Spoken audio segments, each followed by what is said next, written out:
Magandang umaga po muli sa bawat isa.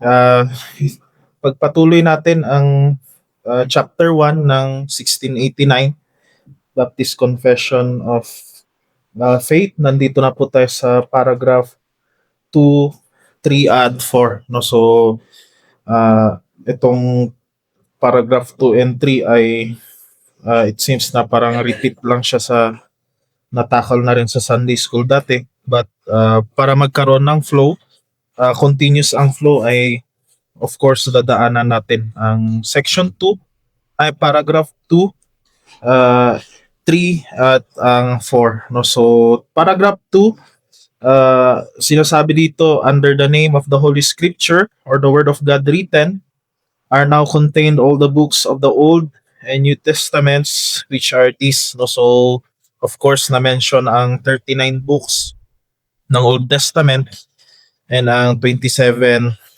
books ng New Testament. So, ang pinakabuod nito is that it states that the Bible consists of the divine inspired books of the Old and New Testaments that is alone fully trustworthy, and it serves as the final and sufficient authority for faith and right life. No, so the authority of Scripture rests on God Himself, and the Holy Spirit confirms this its truth, making it central to the life of the Christians and the church. No, so here are supporting verses, no, sa section paragraph 2, and sa paragraph 3 naman sinasabi dito, the books commonly called apocrypha, not being of divine inspiration, are no part of the canon or rule of the scripture, and therefore are of no authority to the church of God, nor to be any otherwise approved or made use of than other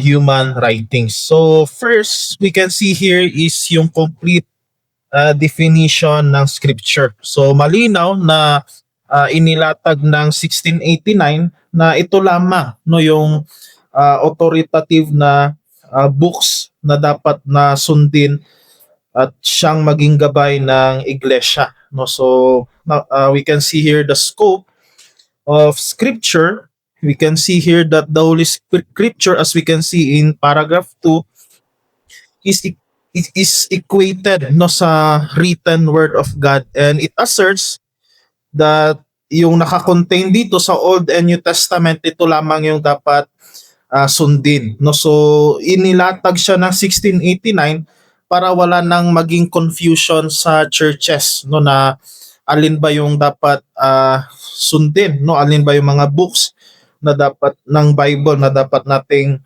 basahin, no. So inilatag na siya ng 1689 na ito lamang, no, yung 66 books are to be followed by the church, and every book listed is recognized as part of the Bible's official collection of inspired writings. Of course, kung babalikan natin yung lesson natin nung nakaraan, we have seen that the Old Testament scripture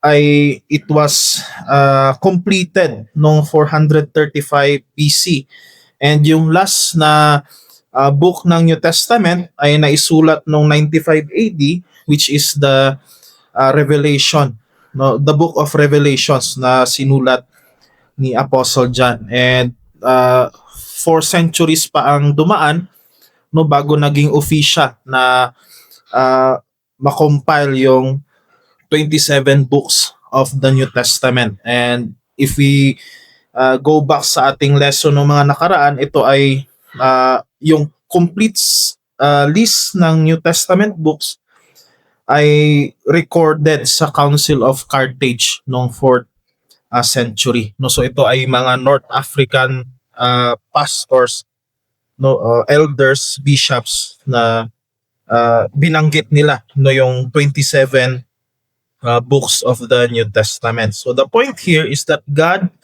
has completed His revelation in these 66 books.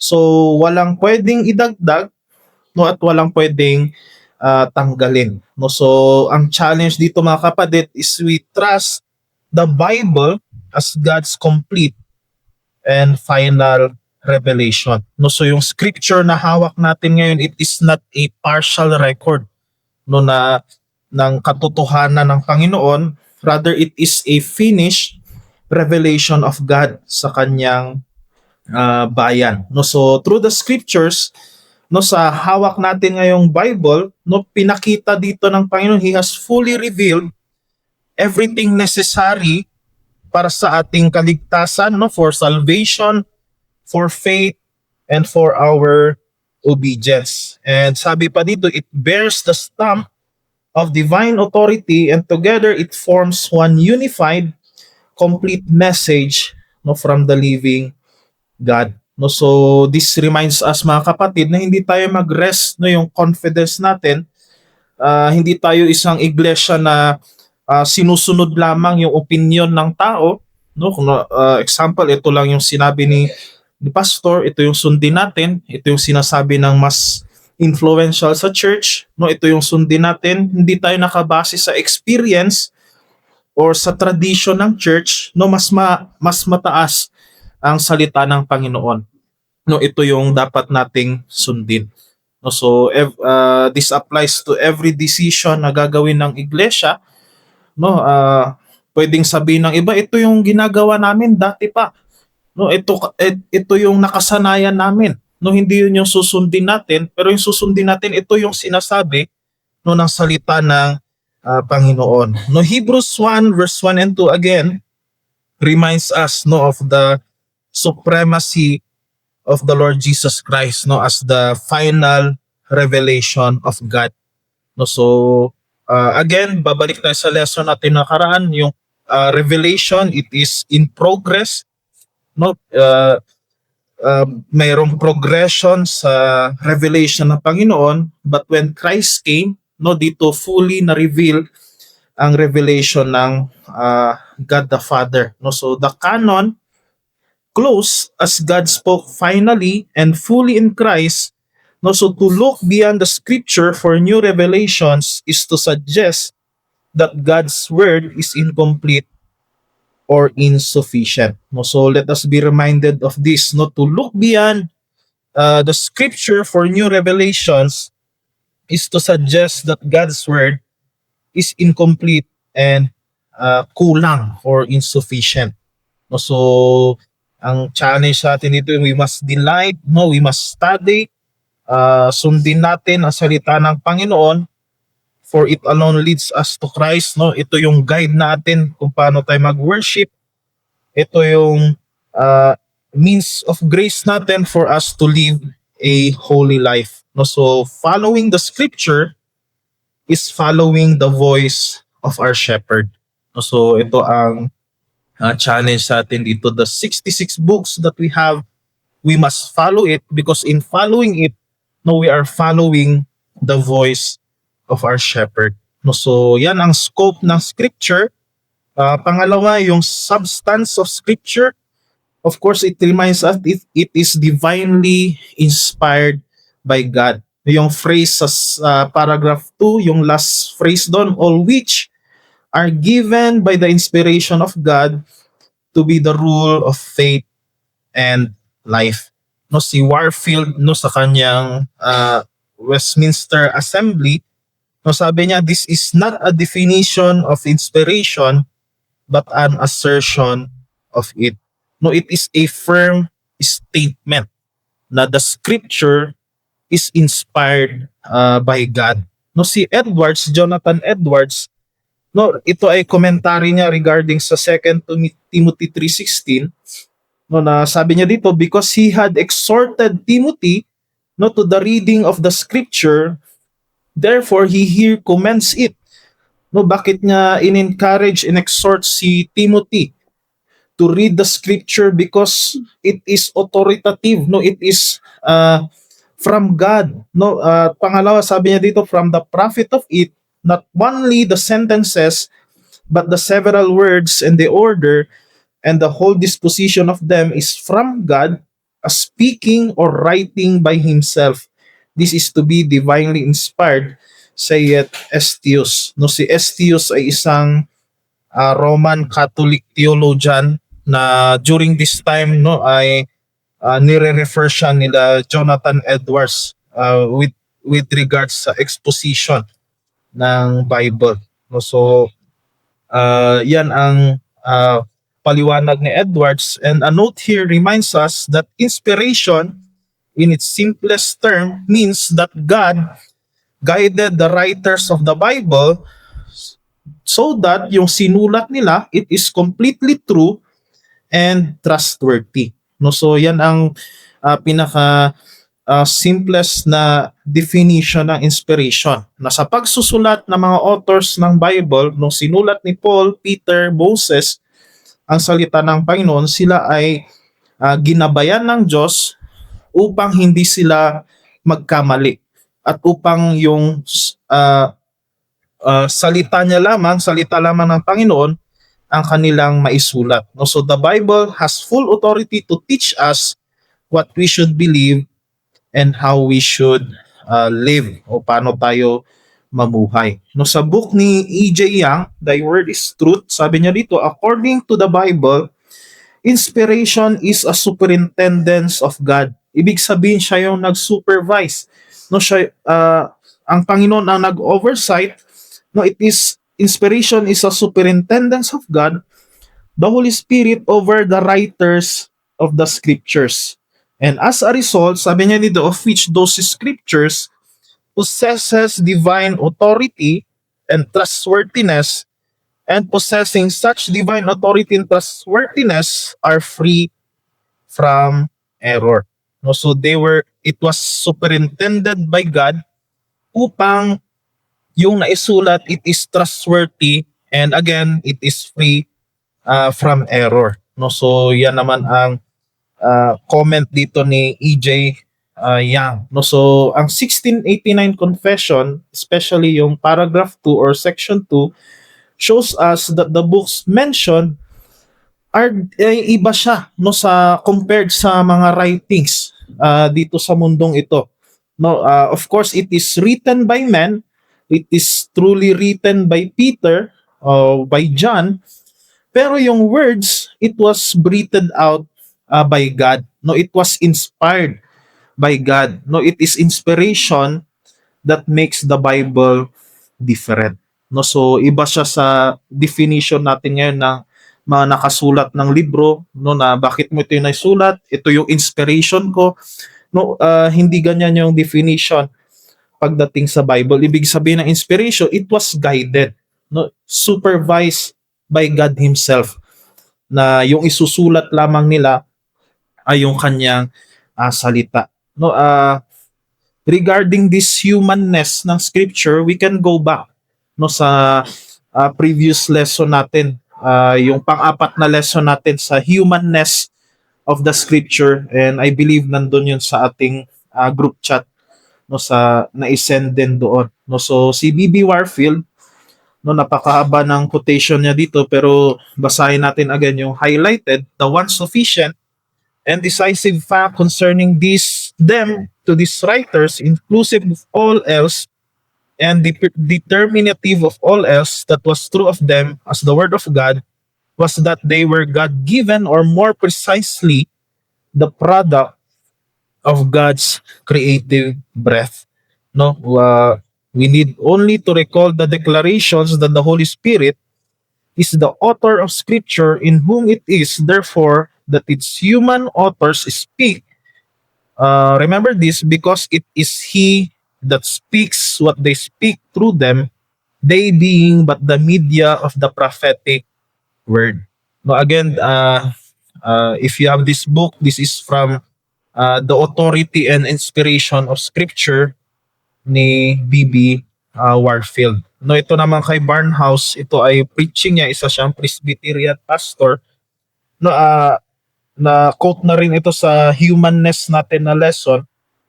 Sabi niya dito, just as the Holy Spirit came upon the womb of Mary, so He came upon the brain of a Moses, a David, an Isaiah, a Paul, a John, and the rest of the writers of the divine library. Again, this is concerning inspiration. No, the power of the highest overshadowed them, Therefore, that holy thing which was born of their minds is called the Holy Bible, no, the Word of God. The writing of Luke will, of course, have the vocabulary of Luke, and the work of Paul will bear the stamp of Paul's mind. No, so ibig sabihin nito, of course, we can observe si Luke because he is a historian, no, very detailed ang kanyang account.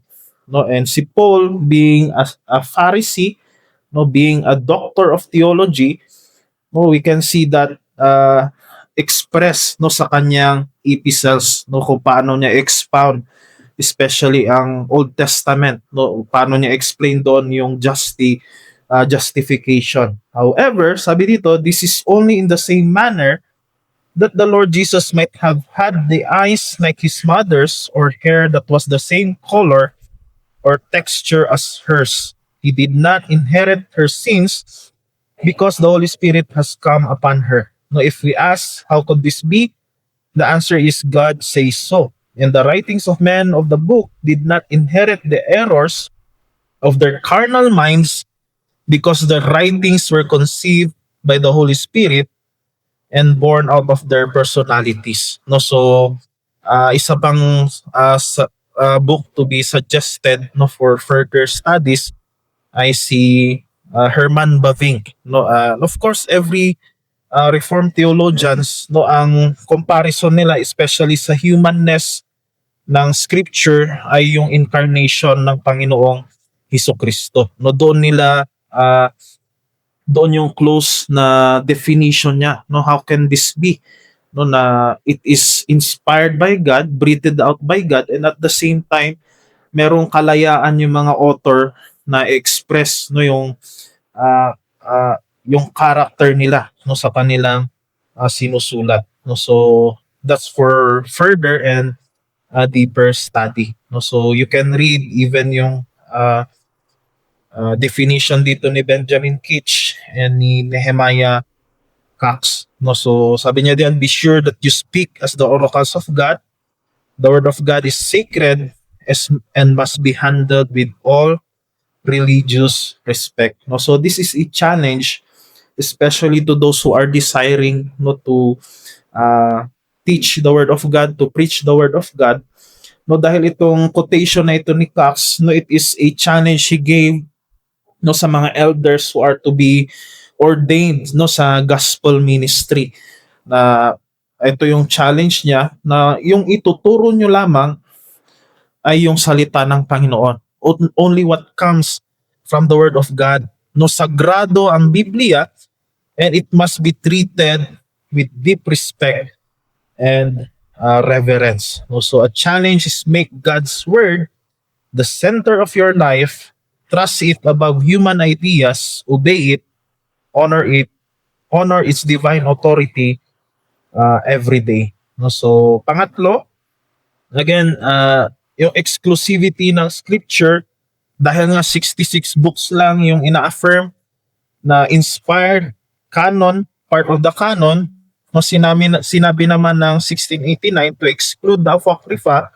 No, ito yung statement niya sa paragraph 3.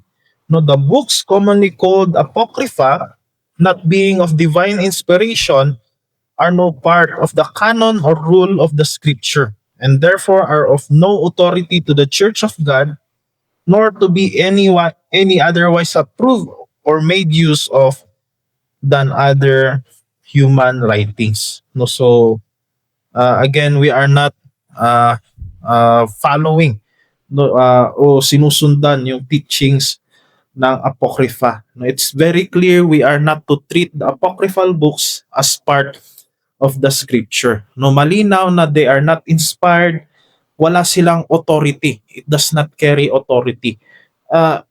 Even if you read these apocryphal books, maski sila, no, itong mga writings na to, hindi nila ina-affirm na ito ay galing sa mismo sa Panginoon. No, hindi ito revelation ng Panginoon sa kanila. No, so these books cannot tell us what to believe or how to live as Christians. No, so isang rule kung bakit hindi siya naging part ng scripture is, of course, it was written during the 400 years of silence. And very clear nung nag-stop ang revelation kay Malakay, no, hindi na nangusap muli ang Panginoon.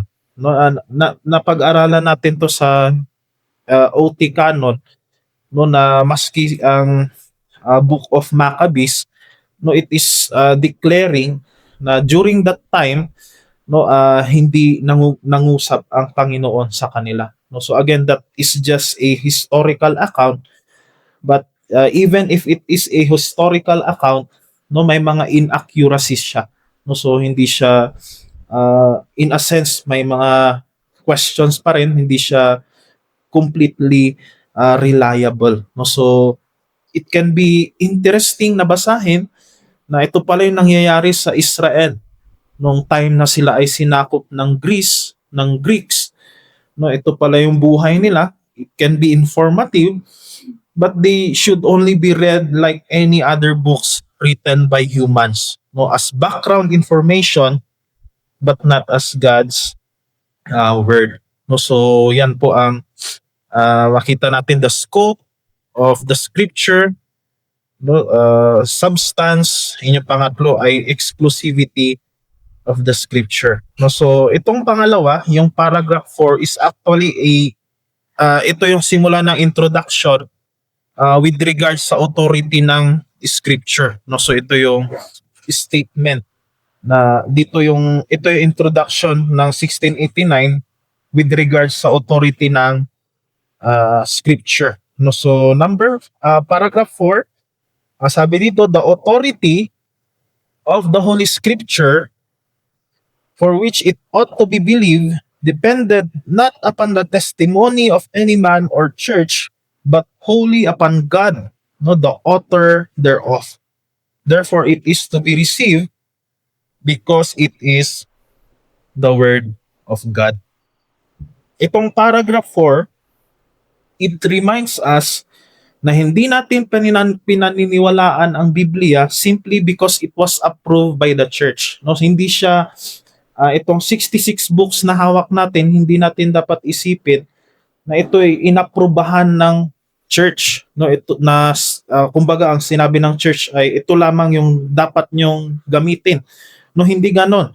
Or because it feels right, o hindi natin sinusunod ang Biblia natin ngayon because it has been influential in history, we as Christians, we receive the scripture as authoritative simply because it is the very word of God. No, and yung authority niya, it flows from its divine author. No, malinaw sa paragraph 4, it rests wholly upon God. No, and yung close and open parenthesis, sabi niya, who is truth itself. And regarding God, sabi niya sa paragraph 4, he is the author, not the author thereof. No, so it reminds us, ito naman ay number 1, no, the scripture's authority, no, again comes from its divine inspiration. No, again going back to divine inspiration. Then itong paragraph 2 na itong point 2 natin, ito ay comment ni Sam Waldron at ni James Renihan. No, so for balance, no, ginamit itong dalawang exposition na ito ng 1689. No, so the scripture's authority comes from its divine inspiration. Si Waldron, he describes scripture as God-breathed, verbal, plenary, and inerrant. No, pag sinabi nating plenary, it is complete. No, it is absolute. No, and pag sinabi nating inerrant, hindi pwedeng magkamali or walang kamalian. No, so si Waldron sabi niya, verbal plenary inspiration is the teachings that the words of the Bible, all the words of the Bible are the products of a direct supernatural influence of the Spirit on the man who were his organs or instruments. No, it is completely inerrant. No, so ibig sabihin nito, hindi lang in-inspire ng Panginoon yung idea sa utak ng mga authors, he also inspired words. No, and this inspiration extends to every part of the scripture.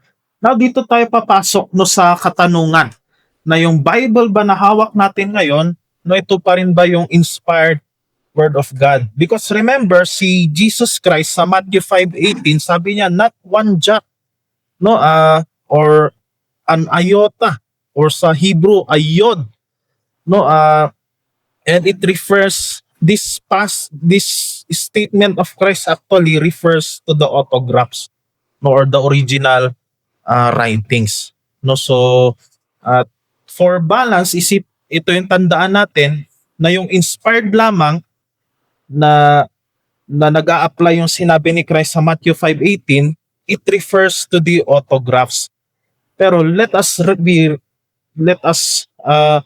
be confident na itong salita na ito ng Panginoon sa autographs sa originals it was preserved by God no it was preserved to the point na yung content nito no ay ito pa rin yung nanggaling sa original no it was in the divine providence of God no na preserve no yung scripture no and yan yung copies natin ngayon kaya mali yung pagsasabi na itong Bible na hawak ko ngayon lahat ng letters nito inspired ng Panginoon maski yung tuldok dito no inspired ng Panginoon no itong hawak natin these are just copies but it was the through the providence of God no ito yung inspired autographs it was preserved no sa scripture na hawak natin ngayon no so again we can go back sa lessons natin na for those who are challenging this na pwedeng nagkamali yung mga copies no again there are thousands of manuscripts no with regards sa scripture no so hindi tayo isipin natin na yung scripture na hawak natin ngayon hindi siya mechanized na even yung every letter nito ay i-apply natin na it is inspired but the message was preserved through God's providence. So let us rest assured again na what we hold is an exact copy of the original scripture. No, so the scripture cannot err because God cannot err. No, so hindi pwedeng magkamali ang scripture dahil hindi nagkakamali ang ating Panginoon. No, so ganito siya i-demonstrate actually ni Sam Waldron no sa kanyang exposition no kung paano niya demonstrate yung authority ng scripture no so una sabi niya the Old Testament is called holy and sacred so scripture itself testifies that it is the authoritative word of God because it is called holy and sacred no letter B the Old Testament is the oracles of God now letter C the scripture says what God says. No, so, kung ano yung naisulat sa scripture, yun yung words mismo ng Panginoon. No, so, interchangeable siya. No, so, letter D, God is the true speaker behind scripture. No, you can read yung Acts chapter 2, Acts 4. These are prophecies of Joel. Mali pala, ito ay prophecies sa Old Testament and ang scripture pinapakita niya na si God mismo yung nag-declare nito no through the prophets no so God is the true speaker behind scripture so letter E because God is the author scripture speaks with authority down to the very form of a single word. No, so we can see that sa mga passages dito which reminds us that of this truth. No, so letter F, Jesus and the apostles taught scripture is unbreakable, it is God-breathed and absolutely binding no to every believer. No, so itong mga passages na ito ginamit ni Waldron yung quotation ni Warfield na sabi niya this text do not come upon us in artificial isolation there are scores hundreds of them and they come bursting upon us in one solid mass. Explain them away, we should have to explain away the whole New Testament. No, so with regards sa authority, again, pinapakita niya rin yung unity ng Old at ng New Testament. No, so number two, the scripture's authority comes from its divine authorship. Kung kanina divine inspiration, ngayon naman it comes from its divine authorship. And si Renihan, sinasabi niya authority flows from authorship. Bakit authoritative ang salita ng Panginoon? Because God is the author. No, yan yung pag-explain ni Renihan. No, so scripture speaks with God's voice. And yung kung babasahin niyo yung kanyang exposition ng 1689, yung emphasis niya lagi ay nakaangkla siya lagi sa historical sa history. No, so sabi niya, the confession asserts that authority is derived from authorship because the scriptures are breathed out by God. They take on the characteristics of God. No, He is truth. And sabi ni Warfield, because inspired, scripture is the word of God. Because the word of God, it exercises lawful authority over the thoughts and acts of men. No, so yan din ang explanation ni Warfield, no, because the God is the author of the Bible.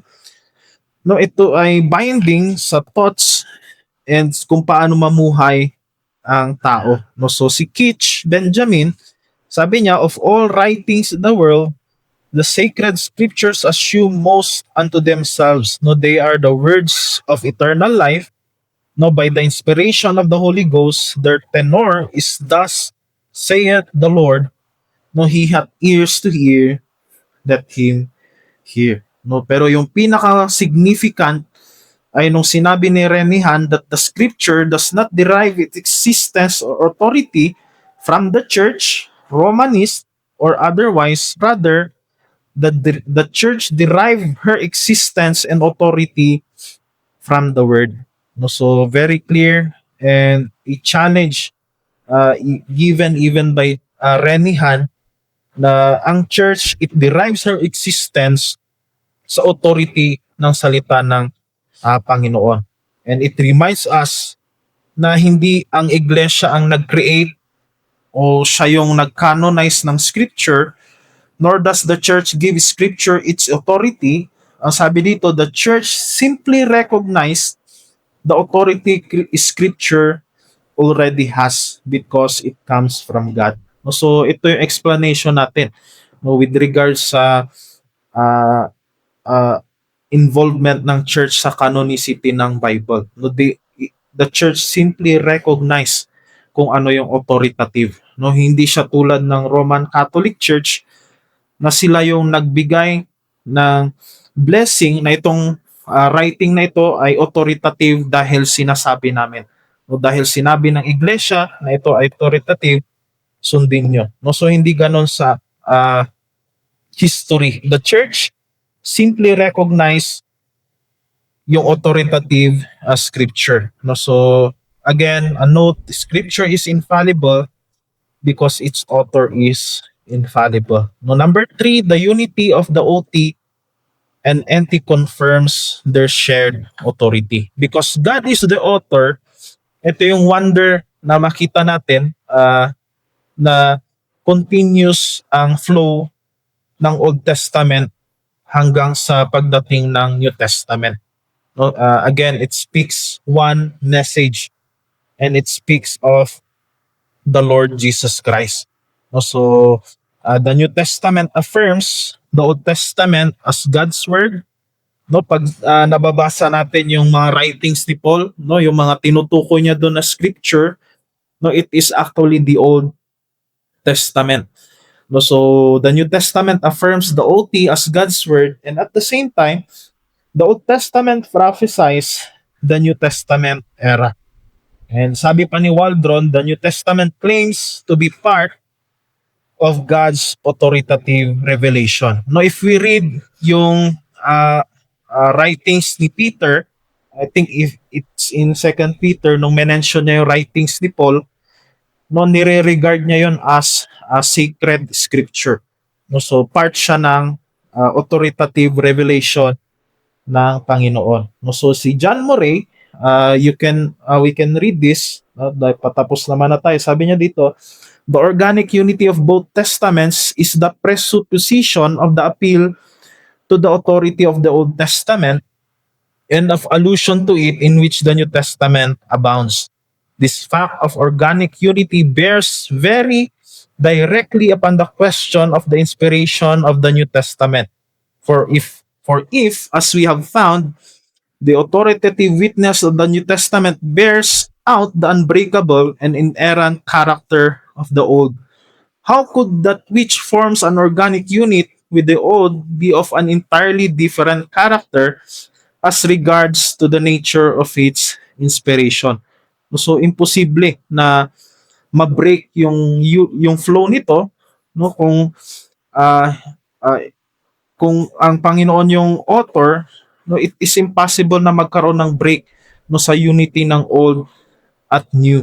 No, so yan yung ibig sabihin nito ni John Murray. When the implications of the organic unity are fully appreciated, it becomes impossible to believe that the divinity of the New Testament can be on a lower plane than that of the Old. No, surely if the Old Testament if the Old Testament, according to the testimony that in this manner has the greatest relevance or authority, is inerrant, the New Testament must also be. No, so number 4 ay objection sa mga nagsasabi na sinulat lamang ng tao ang Biblia. No, so again, we can go back sa lesson natin nung humanness, no, mas na-explain siya doon. But here is a summary na nagsasabi sa atin that Bible is both divine and human. No, like Christ is both divine and human. No, if ito yung sabi ko na kung babalikan natin yung mga theologians like Bavinck, no, even mga Puritans, no, ang binabalikan nila ay yung incarnation ni Christ, that He is truly God and truly man, and ganun nila i-compare, no, yung humanness ng scripture. Na it is, yes, it was written by man, but it was supervised by God Himself para ma-prevent ang error or their own agenda yung maisulat nila. No, so humanity does not undermine divinity. No, here the writers wrote freely. No, very clear. They wrote freely, but God sovereignly worked through their writing. No, so this is the wonder. Just as tulad ng hindi natin fully explain how can this be that God is truly man and truly God. No, ganun din pagdating sa Bible. No, how can this be? No, ito lang naman ni-reveal sa atin, no, na it was guided, but the writers wrote freely. No, so this is the organic inspiration taught by the Reformed tradition. No, so human authorship does not imply human error. Its humanity does not diminish its divinity. No, so as we end, no, 4 na challenge sa atin because the scripture is God's word. No, we must listen to it. We must obey it. No, hindi tayo maki-argue, no, sa salita ng Panginoon. No, we must not argue with His voice. We must not negotiate with His commands or words to alter His truth. No, because the scripture is God's word. Ang dapat lang natin gawin, obey it. Pangatlo, it alone must rule the church. No, walang dapat mag-rival sa authority ng scripture. No, dito babalik tayo na hindi dapat mangibabaw ang tradition ng iglesia, no, opinion ng mga miyembro, opinion ng leader. Ang dapat na manguna ay yung salita ng Panginoon. And it gives us certainty. No, this, because the scripture is God's word, it actually gives us certainty. no, in a confused world, no, na kung isipin natin ang iglesia hindi siya nakatayo, no, sa shifting sand, sinking sand. No, we are standing on the solid rock of God's revealed truth. No, ito yung kinakatayuan natin, and it would guide us, no, even sa mga uncertainties na ibinibigay sa atin o na experience natin sa mundong ito. So here again are the sources, no, Renihan sa Baptist Symbolics and Modern Exposition by Sam Waldron. So yun po ang lesson natin ngayong umaga. Sige, pray po tayo. Father, we thank you for uh, our lesson this morning.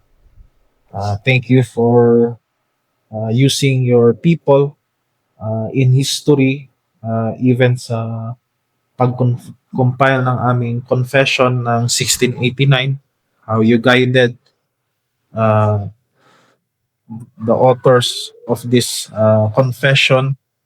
And Father, help us na patuloy na tignan ito as our guide, but above it ay ang scripture ang patuloy na manguna sa amin, Panginoon. Thank you for the blessings that we have received today through your word, even yung challenge sa inyong salita through the preaching of Brother Kyle, for reminding us, O Lord, of our citizenship in heavenly citizenship, that truly it reminds us of a far greater blessing, far greater privilege, because we are ruled by our sovereign Lord, the Lord Jesus Christ. Dahil dito, we are also united, not through our own efforts, but through the Holy Spirit, O Lord. Father, patuloy niyo pong gabayan ng Iglesia sa aming patuloy na pag-aaral ng inyong salita, even sa mga challenge na aming nare-receive through your word. Patuloy itong mag-manifest even our relationship toward each other, especially sa aming pagmamahal sa kapwa namin mananampalataya, Panginoon. Forgive us for there are times that we are so impatient towards each other, just being reminded by your word that you have forgiven our transgressions as far as the east is from the west. But look at us, kunting kamali lang ay we are so impatient toward each other. So guide us, O Lord, na patuloy kaming mag-grow as fellow believers, united through the Holy Spirit, cleansed by the blood of the Lord Jesus Christ. Guide us maging sa aming ipapartake na lunch this noon. Bless this for our nourishment, Panginoon. And bless our time together na patuloy pong kayo ang mag-glorify, Panginoon. And through our fellowship, we can also encourage each other, Panginoon, sa pananampalataya. Father, this is our prayer in Christ's most precious name. Amen.